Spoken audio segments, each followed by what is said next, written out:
reason and custom.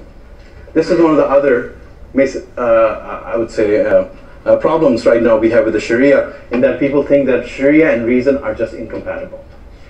Whereas what is happening with the ruler's law is nothing other than reason being used and custom. How do we actually end up doing that? So there's great historical examples of this. Umar, the second caliph, just like, 2-3 years after the Prophet Muhammad's death, when Muslims end up occupying and conquering Sasanian and Persian lands, Umar took the law, a taxation law that was already in place, and adopted it, and thereby it became Islamic law. اچھا وہ کہہ رہے ہیں کہ reason and custom یعنی عرف و عادت اور پلس جو عقلی جو مصادر شریعہ ہیں نا، اب عقلی مصادر یا عقلی جواز کیا ہیں، اس میں قیاس ہے، استحسان ہے، استصلاح ہے، ٹھیک ہے نا. تو آپ سمجھ لیں عقلی دلیل یا عقل کی ضرورتیں، اس میں بہت سارے قواعد ہیں، بہت سارے فقہی اصول آ جاتے ہیں، آپ کو مل جاتے ہیں فقہی ضابطے، جیسے الاصل فی الاشیاء الاباحہ، کہ ہر شے اپنی اصل میں مباح ہے یا حلال ہے، یا الضرورات تبیح المحظورات، کہ ضرورتیں جو ہیں وہ ناجائز چیزوں کو بھی جائز کر دیتی ہیں یا پابندیوں کو، سختیوں کو نرم کر دیتی ہیں. تو یہ تمام استحسان استصلاح میں اس میں آتے ہیں، یعنی کہ عقلی مصادر میں سے. تو وہ کہہ رہے ہیں کہ عقل اور استدلال جو ہے، تعقل جو ہے اور زمانے کی ضرورت، اس کا پورا اہتمام کیا گیا، اس کی پوری رعایت کی گئی، ساتھ ساتھ کہ عرف و عادت کے لوکل کسٹمز کیا ہیں. اور سب سے بڑی مثال اس کی انہوں نے دی کہ رسول اللہ صلی اللہ علیہ وسلم کے وصال کے بعد ابھی کتنے سال گزرے تھے، 15-20 سال بمشکل گزرے ہوں گے یا اس سے بھی کم، کہ حضرت عمر رضی اللہ عنہ کے دور میں ساسانین اور ایرانی جو خطے ہیں، سلطنتیں، ان کی فتوحات ہوئیں. اور جب وہاں پہ فتوحات ہوئیں تو وہاں پہ حضرت عمر کے جو بھیجے ہوئے گورنرز تھے یا قضات تھے، قاضی لوگ تھے، انہوں نے حضرت عمر کے کہنے پر وہاں کے جو لوکل کسٹمز تھے، ٹیکس سے متعلق، ٹیکسیشن سے متعلق، وہی جائز رکھے، روا رکھے، انہی کو برقرار رکھا، اور ان کو حضرت عمر's لاء کا نام دے دیا گیا. تو مطلب یہاں تک اسلام میں توسع کی، وسعت کی گنجائش ہے، اور یہاں تک عقل کو، عرف و عادت کو، لباس کو، کسٹمز کو، ٹریڈیشنز کو، کلچر کو اسلام جو ہے وہ اکوموڈیٹ کرتا ہے، اور اس کو جو ہے نا اپنے اندر سمونے کی فطری صلاحیت، انٹرنزک صلاحیت رکھتا ہے. So that was the custom already. He used the custom that was people were used to. کہہ رہے ہیں جو وہاں کا عرف و عادت تھا اسی کو حضرت عمر نے اڈاپٹ کیا، اور وہی اسلامی قانون کا آگے حصہ بن گیا. And Al-Farabi, who was a 10th century Muslim philosopher, he talks about how if there is no one man competent to this task, he allows that the office of the ruler be executed by a collective that together fulfills the requisite qualities of the ruler. What we کہہ رہے ہیں الفارابی جو 10ویں صدی کے مسلم بہت بڑے مفکر ہیں، فلسفی ہیں، وہ کہتے ہیں کہ اگر کوئی ایک شخص فرد واحد حکومت کرنے کے قابل نہ ہو، کمپیٹنٹ نہ ہو کسی سلطنت اسلامیہ میں، بلاد اسلامیہ میں، تو پھر ایک کلیکٹیو یا ایک کلیکٹیو جماعت یعنی شورا، سینٹ، پارلیمنٹ، جو آج کی جو موجودہ مروجہ صورتیں ہیں، ٹھیک ہے نا، وہ جو ہے پھر وہ اس رولر کی یعنی حاکم کی، سلطان کی، خلیفہ کی ذمہ داریوں کو ادارہ پورا کرے گا. انسٹیٹیوشنلائزیشن جو ہے وہ انہوں نے کی، یعنی ریکمینڈ کی، پرسکرائب کی، جس کو الیکٹڈ باڈی یا منتخب حکومت یا منتخب ایوان کہتے ہیں آج کے دور میں. way in which, like when I was growing up in Pakistan, there was really at that time no discussion about the that the elected body was not acting in accordance with the Sharia.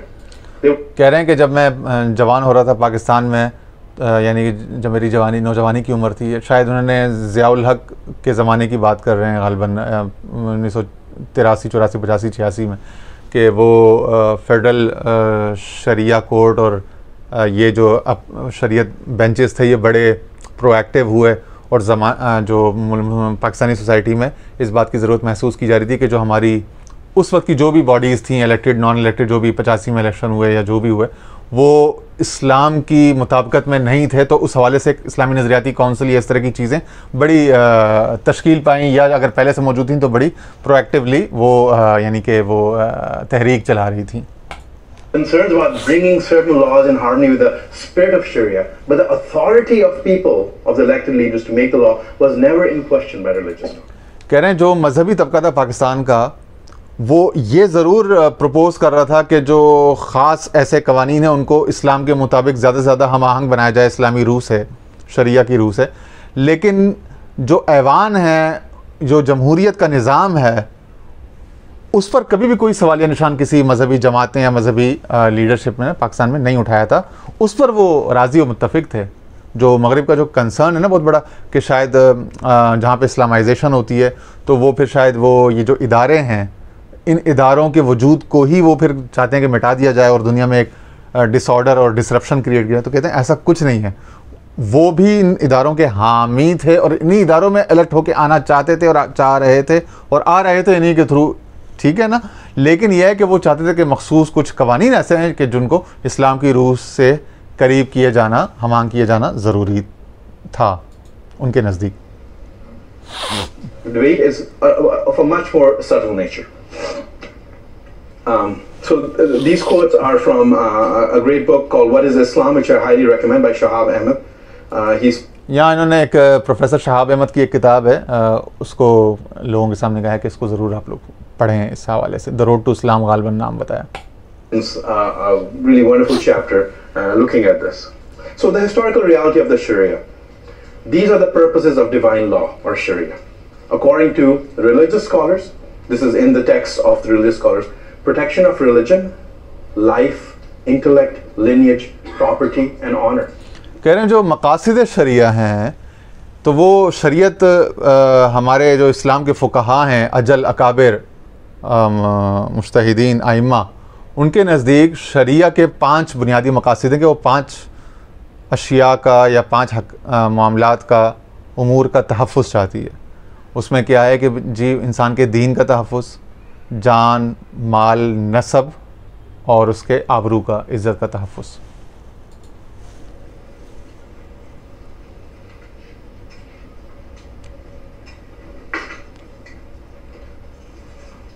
So, and as long as the rulers' laws accorded with the above principles, they were considered to be expressions of Sharia.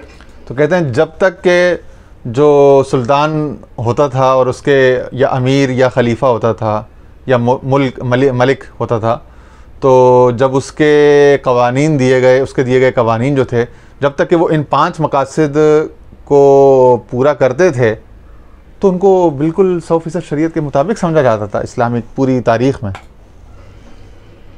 So it is a surprise to a lot of Muslims when some, I would say, puritanical Muslims come and say that, oh, you're living in the land of not Sharia, and we're like, what are you talking about?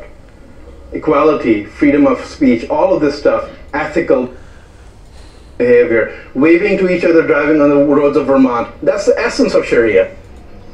Being courteous to each other. These are all qualities that are perfectly in line with Sharia. They really...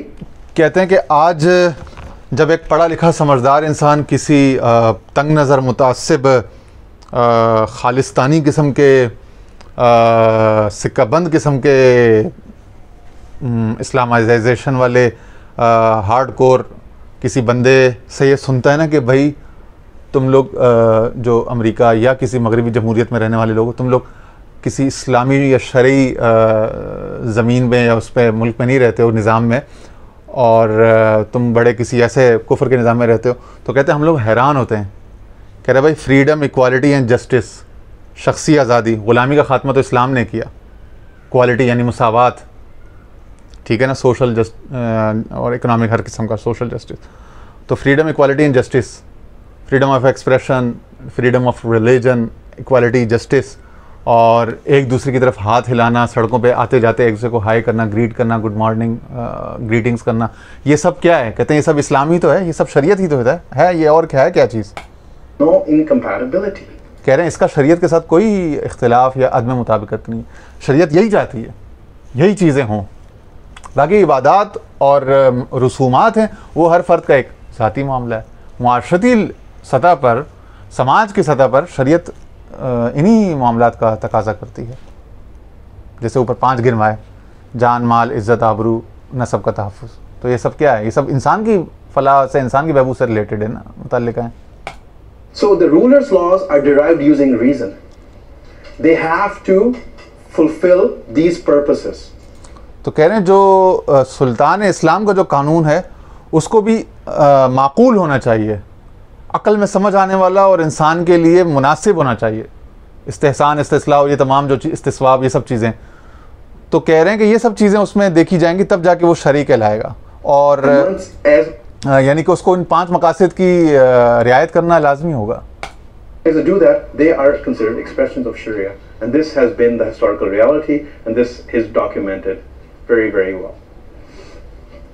So a lot of the problems I think that are arising right now about Sharia are arising because of some small groups who are so really, I think puritanical is the right word for it, for whom only a very narrow brand of thinking and being is what Islam is, and it's not reflective of the historical reality or the current majority of Muslims, I would say.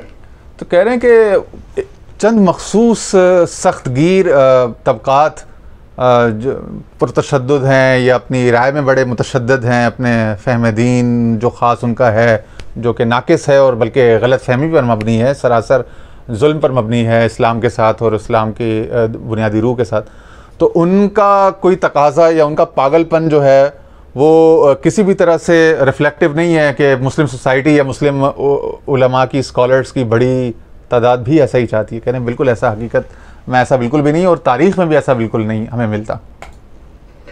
And this is really the most important thing I want to bring out, that the value that emerges as preeminent in this conceptualization of Islamic law is justice.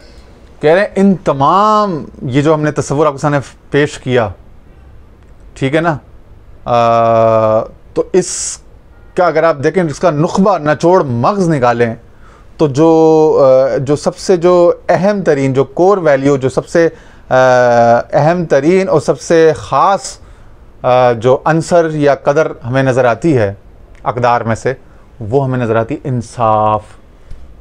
شریعت کے تمام مقاصد، مصالح اور ان تمام معاملات کو اچھی طرح اس کا تجزیہ، تحلیہ، تحلیل کرنے کے بعد، اس کا وسیع عمیق مطالعہ کرنے کے بعد، تو ہمیں سب سے جو ابھر کے جو چیز ہمارے سامنے آتی ہے وہ ہے انصاف، عدل.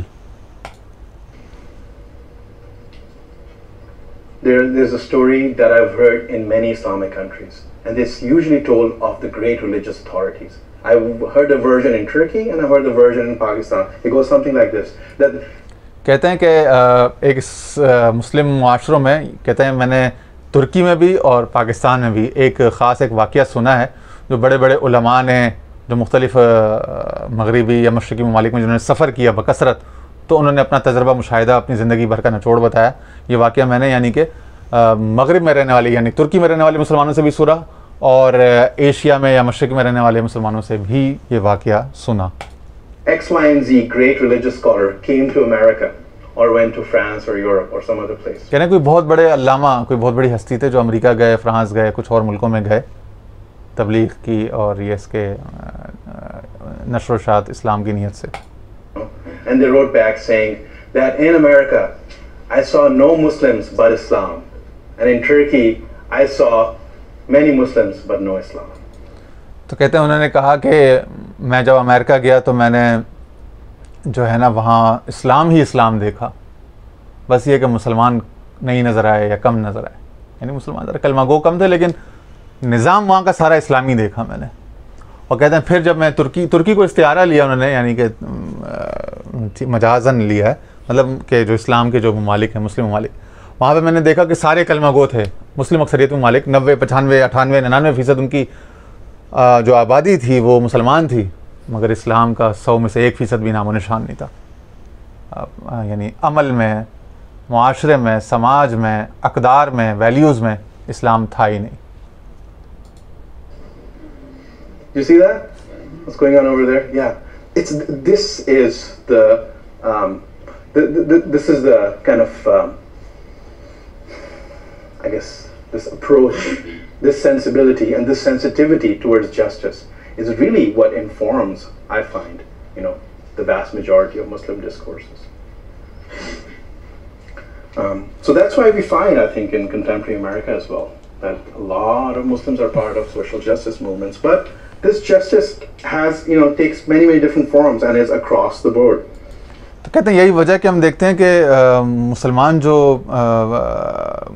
یعنی کہ متاثر کن شخصیات ہیں امریکہ میں، جو مسلمان رہنما ہیں، ان کی ایک بہت بڑی تعداد امریکہ میں جو عدل کی یا انصاف سے متعلق جو تنظیمیں یا تحریکیں ہیں یا آوازیں ہیں، اس میں ہم دیکھتے ہیں کہ مسلمان لوگ پیش ہیں. یعنی مسلمان جب یہاں امریکہ میں آتے ہیں تو ان کو عدل کی اہمیت کا اور اس کا احساس، اس کا اندازہ ہوتا ہے، تب وہ اس کے لیے ایکٹیوسٹ بن جاتے ہیں، اس کے لیے کام کرتے ہیں. یعنی اپنے ملکوں میں عدل انصاف کا یا تو ان کے یہاں ہے ہی نہیں، یا وہاں ان کو شعور نہیں ہوتا کہ اس کے لیے کوئی آواز بلند کی جائے یا اس کے لیے کوئی کام کیا جائے. لیکن یہاں پہ چونکہ ماحول موافق ہے عدل کے اور انصاف کے، تو یہاں وہ آگے بڑھ چڑھ کے اپنی جو دیگر جو مسلم ممالک میں رہنے والی جو کمیونٹیز ہیں اس کے برخلاف یہاں ان کے ٹرینڈز، سوچوں کے دھارے بالکل مختلف و تبدیل ہو جاتے ہیں. اور کہہ رہے ہیں کہ یہ عدل جو ہے یہ وہ کسی کے باپ کی جاگیر نہیں ہے، کسی کی میراث نہیں ہے، کسی فرد یا قوم یا کسی مذہب کی. یہ ایسا ہے کہ یہ بڑا یونیورسل ہے، آفاقی ایک قانون ہے، ایک آفاقی نعمت ہے، جس کو بھی مل جائے، جو بھی اس کو لینا چاہے اور جو بھی اس سے فائدہ اٹھا کے انسانی تاریخ میں ایک نمایاں مقام جو بھی قوم حاصل کرنا چاہے یا طبقہ. So these are all documented. As you see, I've put down Shahab Ahmed What is Islam underneath it. Anybody who's interested in looking at the sources, please refer to this wonderful text. کہہ رہے ہیں جس کو مزید شوق ہو اس پر مطالعہ کرنے کا، وہ تو شہاب احمد صاحب کی جو کتاب ہے The Road to Islam، اس کے مزید حوالہ جات کے لیے، تحقیق کے لیے دیکھ سکتا ہے. And this is the, I think, nobody can say it better, 17th century Pashtun leader. The folks that we are currently bombing in the border, who are a lot of whom are the Taliban. اچھا، اب انہوں نے یہ افغانستان اور صوبہ خیبر پختونخوا جو ہے، شمال مغربی صوبہ جو پاکستان کا، وہاں سے انہوں نے ایک پشتو آئیکن کو لے لیا، ایک پشتو بڑی پرومیننٹ فگر خوشحال خان خٹک، جو ان کے سیاسی اور یعنی کہ تہذیبی ورثے کے بڑے تابندہ ستارے ہیں. صوفی شاعر بھی تھے، انقلابی شاعر بھی تھے، اور بڑے بہت ہی متاثر کن شخصیت. Pashtun Afghan He is kind of like the spiritual grandfather, so everybody cites him and he's well known. This is what he said: an unbeliever, if he is just, is better than a Muslim ruler who rules with injustice. تو کہتے ہیں خوشحال خان خٹک بابا جو پشتون قوم کے روحانی رہنما ہیں، وہ کہتے ہیں کہ اگر ایک غیر مسلم ہو مگر انصاف پسند ہو، عدل کرنے والا ہو، تو وہ لاکھ درجہ بہتر ہے اس مسلمان حکمران سے، اس مسلمان لیڈر سے جو کہ ناانصافی پر مبنی زندگی گزارتا ہے اور غیر عادلانہ، غیر منصفانہ معاملات کیا کرتا ہے. That's the importance of justice. کہہ رہے ہیں یہ ہے اہمیت اسلام اور مسلمانوں کے بڑوں میں انصاف کی، عدل کی. Deputed sovereign should act in every matter in accordance with the Shara, which is the path of God, with his own wisdom, reason, right? With custom, what are the people been used to?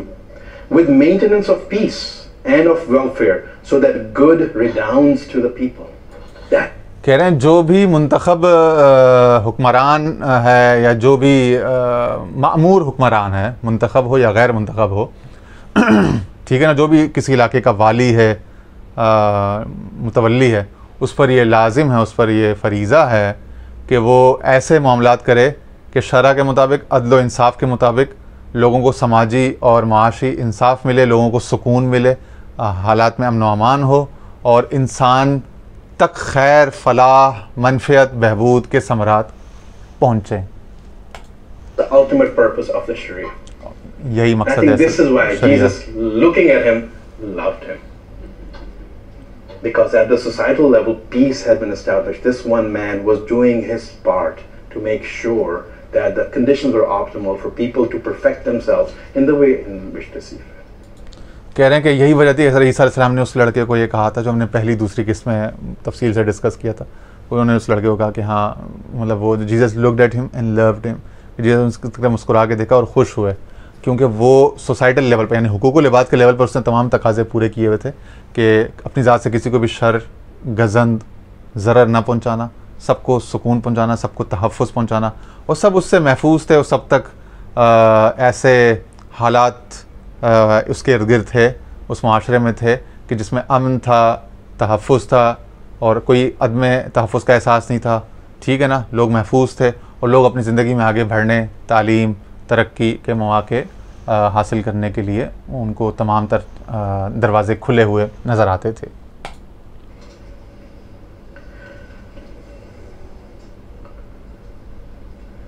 So I hope I've been able to answer some questions about the Sharia. First of all, that it's incompatible with reason, that it's incompatible with the US Constitution, or that's incompatible. ہاں, خوشحال خان خٹک نے یہ بھی کہا تھا کہ جو بھی قوانین وہ والی یا خلیفہ یا حکمران لے کر آئے گا اس میں عقل, شعور, سمجھداری اور عملیت پسندی یعنی پریگمیٹزم, پریکٹیکلٹی ہونی چاہیے. ٹھیک ہے نا, اور یعنی الانگ سائڈ کہ اس میں جسٹس اور شرع اور یہ سب چیزیں ہوں, اس میں عقل اور عرف کے رواج, عرف, اس کی پوری رعایت کرنی چاہیے. یہی اب آ کے وہ اسی کو دوبارہ آگے بڑھا رہے ہیں. With modernity. کہہ رہے ہیں کہ اب ہم نے شاید کافی ان سوالوں کا جواب دے دیا کہ اسلام یا شرع جو ہے وہ کمپیٹیبل نہیں ہے, یعنی موافقت نہیں ہے یا مطابقت نہیں ہے اس کی ماڈرنٹی کے ساتھ, جدیدیت کے ساتھ. کہہ رہے ہیں نہیں, یا جمہوریت کے ساتھ. کہہ رہے ہیں نہیں, یا یہ کہ عرف کے عادت کے ساتھ, کلچر اور اس کے ساتھ کسٹم کے ساتھ. کہتے ہیں نہیں, ایسا کچھ بھی نہیں ہے. You use your reason, you use the عقل کے ساتھ, معقولیت کے ساتھ. ٹھیک ہے, تو کہتے ہیں بالکل عقل ایک باقاعدہ ایک مصدر ہے, استدلال, تعقل, تفکر, جس کی بنیاد پر امور طے کیے جاتے ہیں, فیصلے کیے جاتے ہیں اسلام کے اندر, when you use the basic شریعہ, اسلامی شریعہ کے اندر. یعنی purposes of the law, which is the health and benefit of the people, preservation. تو کہہ رہے ہیں قانون کی اصل میں ضرورت پڑتی کیوں ہے, یا قانون بنایا کس لیے آتا ہے؟ کہ لوگوں کی صحت, لوگوں کی ویل بینگ, ہیلتھ, ان کی جو مالی, جانی اور معاشی جو حقوق ہیں ان کا تحفظ کیا جائے, ان کو محفوظ رکھا جا سکے. Of life, preservation of dignity, honor, right? انسان کی عزت کا, آبرو کا, عظمت کا, اس کا جو ہے نا وہ پورا تحفظ کیا جائے, اس کو یقینی بنایا جائے.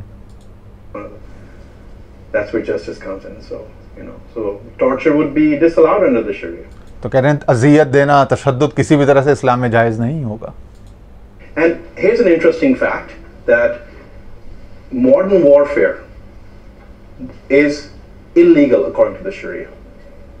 کہہ رہے ہیں یہی وجہ ہے کہ ہمارے مسلم اکثر جو اسکالرز ہیں ان کے نزدیک جو جدید جنگ ہے نا, ماڈرن وارفیئر, جس میں یہ کلسٹر بامز اور یہ ساری چیزیں, یہ شریعت کی روح کے خلاف ہے.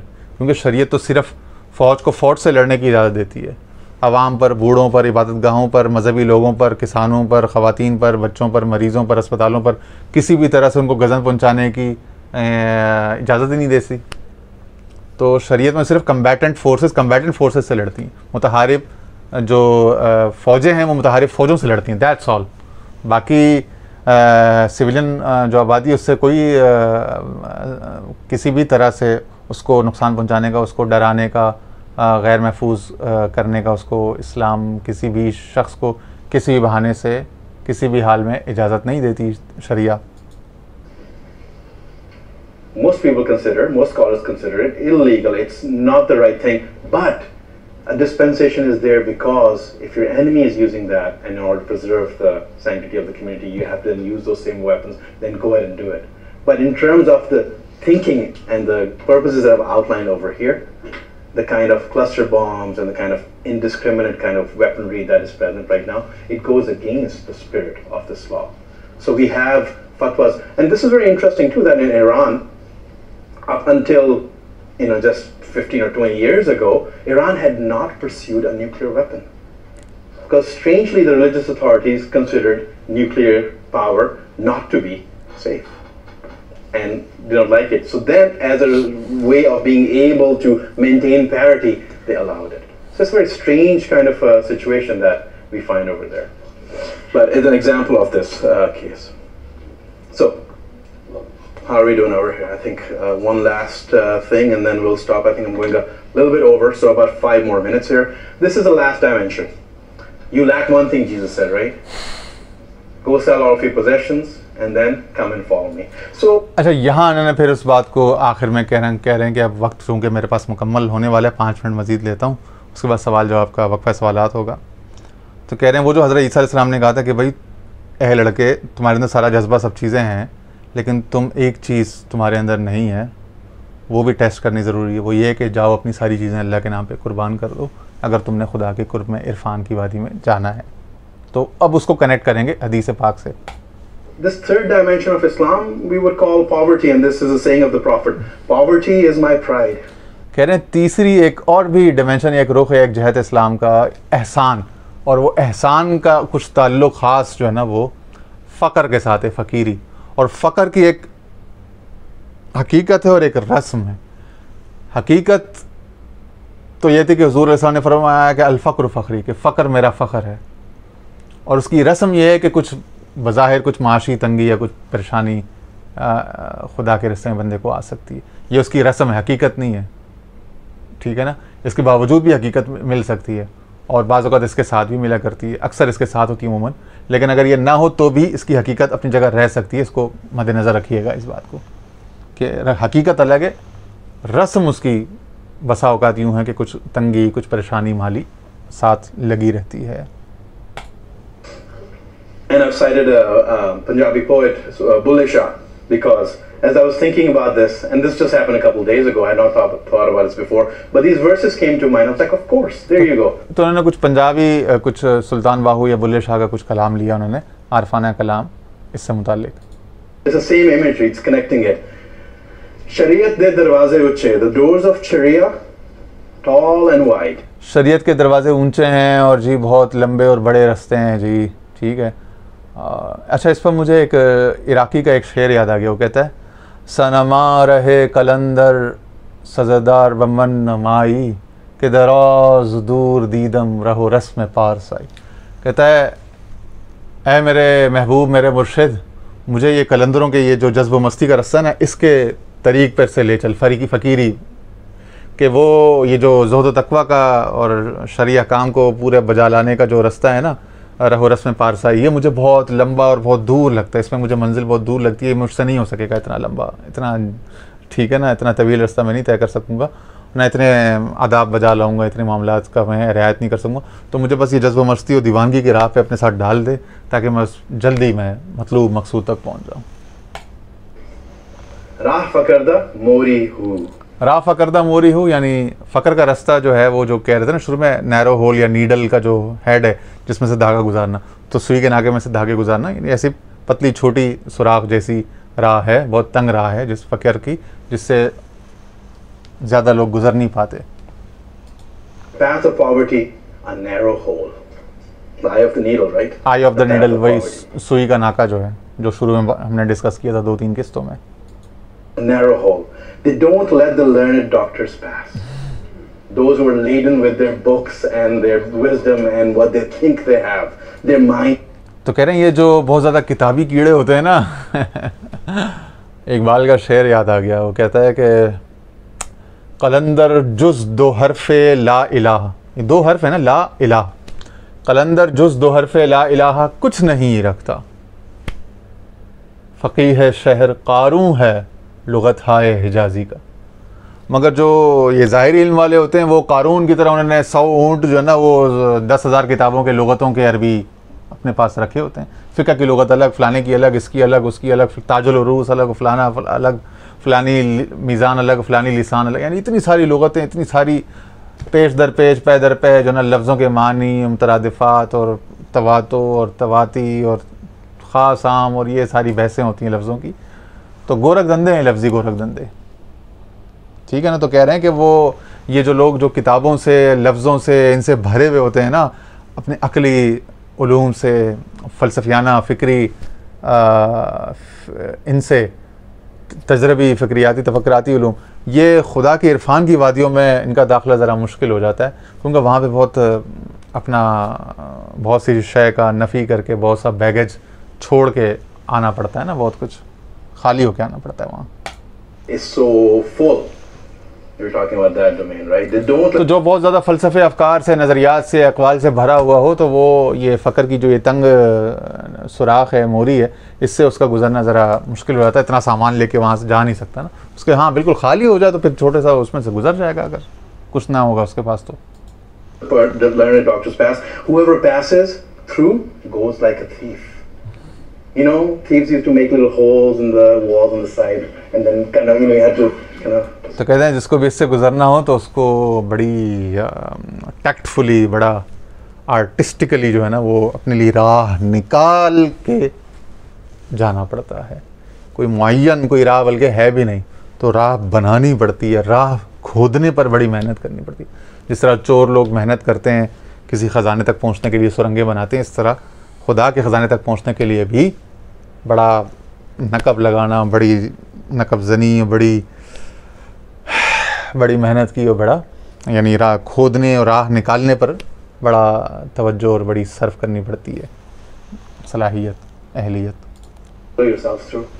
That's the way in which, you know, sneak in کرنا پڑتا ہے آپ کو. Muslim mystic and contemplative is talking about this path beyond the Sharia. Obahu, that's his name, Obahu. It is the lovers who know the secret of the beloved. How could the commoners know it? آخر میں سلطان باہو کہتے ہیں اس جو بھی ماہیہ ہے قطع ہے ربائی ہے کہ او باہو صرف دل والے اہل دل جو ہیں اہل عشق وہی اپنے محبوب کی نزاکتیں لطافتیں اور اس کے اسرار جانتے ہیں. ایک عام آدمی بھلے کتنا علم سے خاص ہو ظاہری کتنا مفسر و محدث و فقیہ ہو جو بھی ہو متکلم ہو لیکن محبوب کے گھر تک اس کے حریم ناز تک رسائی جو ہے وہ صرف اہل دل اہل عشق ہی وہ ادائیں اور وہ چور رستے چور دروازے جانتے ہیں جن سے وہاں پہنچا جا سکتا ہے. And this is the way in which, in the Islamic tradition, a distinction is made between those who stop at the level of the law and then there's those who want to go further. کہتے ہیں یہ ہے یہاں پہ وہ اسلام میں وہ ایک تخصیص آ رہتی ہے نا کہ کہتے ہیں عام خاص اخص الخواص عوام خواص اور اخص خاص الخاص. تو کہہ رہے ہیں کہ وہ لوگ جو فقہ قانون شریعہ اعمال ظاہر احکامات تک رہ جاتے ہیں پھر وہ لوگ جو اس میں ایکسل کر کے تخصص کر کے آگے احسان کی فقر کی وادیوں میں جاتے ہیں اور پھر وہ جو ان سے آگے نکل گئے کلندری میں جاتے ہیں کہ جہاں میرا ساڑا دھواں تو دل سڑیا ہو. تو اس طرح لیولز اپون لیولز ہیں. But what is this further? Which is Jesus calling living in the kingdom. کہہ رہے ہیں پھر یہ اگلا کیا ہے اگلی وادیاں کیا ہیں.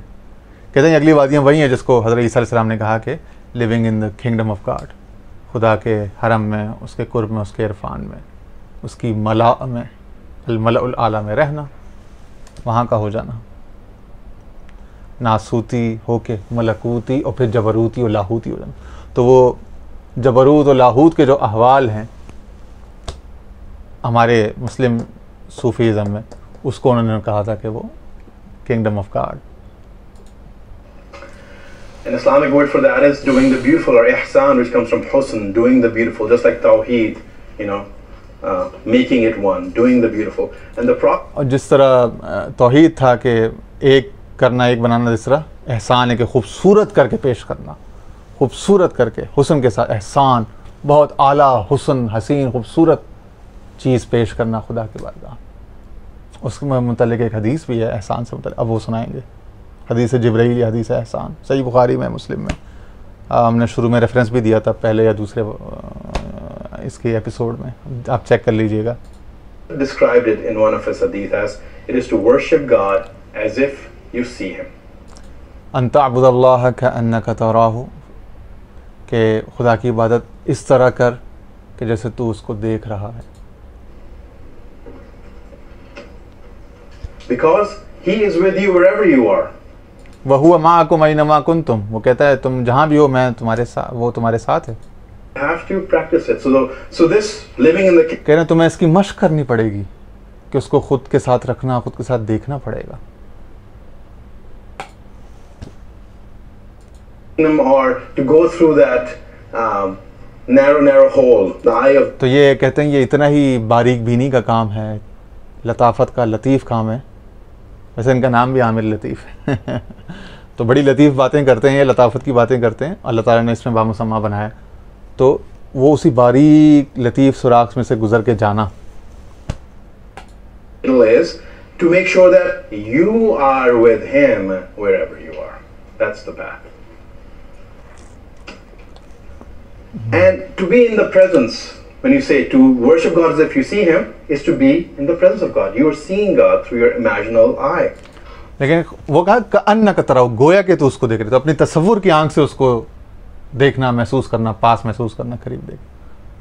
اب اس طرح کی عبادت وہاں پہ اگلے مرحلوں میں پھر اس طرح کی عبادت اور بندگی چاہیے. احسان To be in the presence of God is to be کہ خدا کے حضور میں، اس کی حضوری میں ہونا، اس کی حضوری کا ہمہ وقت احساس، مستحضر رہنا. present with God, and it is to be in the present, which is one of the definitions of the friends of God, who are the saints. اور یہ اس کی پریزنس میں رہنا، اس کی موجودگی میں رہنا کا مطلب ہے کہ لمحہ موجود میں حاضر و موجود رہنا. اور Quran, which says, "Inna awliya Allah la khawfun alayhim wa la hum yahzanun." The friends of God, there is no fear upon them, neither do they grieve. No fear of the future, no grief for the past. تو کہہ رہے ہیں یہی اللہ تعالیٰ نے قرآن شریف میں آیت نازل کی کہ اپنے دوستوں کے بارے میں کہ الا ان اولیاء اللہ لا خوف علیہم ولا هم یحزنون، کہ بے شک جو اس کے دوست ہیں نہ ان کو کوئی غم ہوگا نہ کوئی خوف. اور کہتے ہیں غم کیا؟ غم ماضی کا ہوتا ہے، خوف کیا؟ خدشہ آگے کا ہوتا ہے، آگے پتہ نہیں کیا ہوگا. وہ لمحے موجود میں رہتے ہیں، وہ موجود اور حاضر رہتے ہیں خدا کے ساتھ. جب خدا کے ساتھ حاضر رہتے ہیں تو خدا تو ماضی کو ہی محفوظ کرنے والا ہے اور مستقبل کو ہی محفوظ. تو پھر خدشہ نہ ماضی کا رہتا ہے نہ اندیشہ مستقبل کا رہتا ہے. ٹھیک ہے نا. وہ جو غالب اقبال نے کہا تھا نا کہ برطرز اندیشہ سود و زیاں ہے زندگی. In the middle, in the present, in the presence, in the kingdom, walking in the kingdom. تو کہتے ہیں لمحہ موجود میں رہنا، حاضر رہنا، حاضر باش رہنا، حضوری قلب، حضوری جمعیت کے ساتھ. لا صلاۃ الا بحضور القلب. ایک عرفاء کے ہاں ایک قول ہے، کسی نے حدیث کہا، چلیں کوئی اگر اعتراض کرتا ہے حدیث نہیں مانتا تو نہ مانے، بزرگوں کا قول ہے، چلیں اتنا تو مانی جا سکتی نا بات، کہ بھائی نماز نہیں ہے مگر دل کی حضوری کے ساتھ، کہ دل حاضر ہو خدا کے ساتھ، دل نہ ماضی میں ہو نہ مستقبل میں ہو. Yes. Meg's laughing because we have talked about this on our commutes, and this is my conclusion here. So, you know, what would I want to all of this? What do I take away from it? I feel like that we have an imaginative imperative, and I'll talk about it a little bit. It is to hold the difference and similarity together. Like I said at the beginning of the talk, differences are clear to us. It is similarity that is hard to find. کہہ رہے ہیں جیسا کہ ہم نے شروع میں کہا تھا کہ یہ ہم نے ایک ایسی شعوری ایک کوشش کرنی ہے. اس خطاب کا، اس محاضرے کا مقصد جو ہے کہ ہم مشترکات ڈھونڈیں، متفقات ڈھونڈیں، اقدار مشترکہ ڈھونڈیں، اور جو اختلافات ہیں ان کو پس پوش ڈال دیں. کہہ رہے ہیں جو اختلافات ہیں، جو امتیازی چیزیں ہیں، تفریق کی، اختلاف کی باتیں ہیں، وہ سب کو معلوم ہے کہ کیا کیا چیزیں ان میں مختلف ہیں. جو مشترک ہیں ان کو ڈھونڈنے کی جو کہ مشکل کام ہے، اور ان پر متفق ہونے کی ضرورت ہے اس وقت انسانیت کو. And we have a choice. Differences are real, similarities are real. Which one do we give precedence? And I would urge us, just as God says about himself in the Quran, I have written mercy upon myself, or constrained. کہہ رہے ہیں ہمارے سامنے choice ہے، اختلافات بھی حق ہیں، اتفاقات و مشترکات بھی حق ہیں. ادھر جاتا ہے دیکھیں یا ادھر آتا ہے پروانہ. اب دیکھنا یہ کہ ادھر جاتے ہیں یا ادھر جاتے ہیں. کہہ رہے ہیں میں یہ کہوں گا، سجیسٹ کروں گا کہ جو خدا نے اب کہا نا کہ میں نے اپنے اوپر رحمت و آیت کوٹ کریں گے، لازم کر لیے، لکھ لیے، کتبت علی نفسی الرحمہ. Through mercy. And in a divine hadith God says, my mercy precedes my wrath. اور ایک حدیث قدسی میں ہے کہ سبقت رحمتی علی غضبی، میرے غضب پر، ٹھیک ہے نا، میری سختی پر میری رحمت، میری محبت بہت زیادہ غالب ہے، حاوی ہے. That mercy is similarity. کہہ رہے ہیں مرسی کیا ہے، رحمت کیا ہے؟ اتفاقات، مشترکات. Similarity precede difference, so that we hope. تو کہہ رہے ہیں let the similarity precede difference. کہہ رہے ہیں آئیں کہ ایسا کچھ کریں کہ جو اتفاق ہے، مماثلت ہے، یکسانیت ہے، وہ غالب ہو جائے، وہ اوپر آ جائے، پریویل کرے، اور اختلاف نیچے رہ جائے، اختلاف دب جائے، تاکہ رحمت جو ہے وہ واقعتاً اس حدیث کو ہم اپنی زندگی میں دیکھ بھی لیں عالم شہادت، اس تجربہ اور اس اسباب کی سطح پر، کہ اس کی رحمت غالب اور اس کا غضب مغلوب ہے. ٹھیک ہے. This difference in similarity, or the difference within similarity. مگر جس طرح غضب ہے لیکن غضب اندر ہے، دبا ہوا ہے، اوور لیپ کر رہی ہے، اس کو اوپر سے ڈھانپا ہوا کس نے؟ رحمت نے. اس طرح اختلاف ہو مگر اندر ہو، ڈھکا ہوا، اور اس کو ڈھانپا ہوا ہو کس نے؟ اتفاق نے، محبت نے، امن نے، سکون نے، آشتی نے. As when we are making one, when Jesus is reverting the good back to God, we take the differences and we make them one. And there's a container which holds it all together. کہتے ہیں یہی وہ چیز توحید، یعنی ایک بنانا، ایک کرنا. کیسے؟ کہ اب ہم ان سب چیزوں کو لیں، ایک کریں، ایک برتن میں، ایک اکائی میں لے لیں، ٹھیک ہے نا، جس میں اوپر ہمیں ساری مماثلت، مشترکات اور اتفاقی معاملات نظر آ رہے ہوں، ہیں یکسانیت، ٹھیک ہے، جو وصل کی، ملانے کی چیزیں ہیں، اور جو فصل کی، اختلاف کی، اور جو باتیں ہیں وہ اندر کہیں دبی ہوئی ہوں، کہ ڈھونڈنے سے بھی نظر نہ آئے.